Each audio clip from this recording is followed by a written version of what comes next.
शहापूर विधानसभा मतदारसंघात निवडणुकीच्या पार्श्वभूमीवर भाजपच्या जुन्या नेत्यांनी व्यक्त केली नाराजी।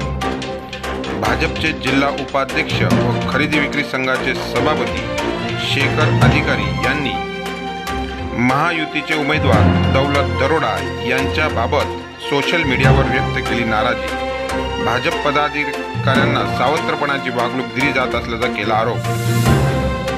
80% भाजपाचे ज्येष्ठ पदाधिकारी व जुने कार्यकर्ते यांची महायुतीचे उमेदवार दौलत दरोडा यांच्याकडून अवहेलना होत असल्याची पोस्ट भाजपचे जिल्हा उपाध्यक्ष शेखर अधिकारी यांनी सोशल मीडियावर टाकली आहे। या पोस्टमुळे शहापूर विधानसभा मतदारसंघात महायुतीत बेबनाव झाल्याचे चित्र समोर आले आहे।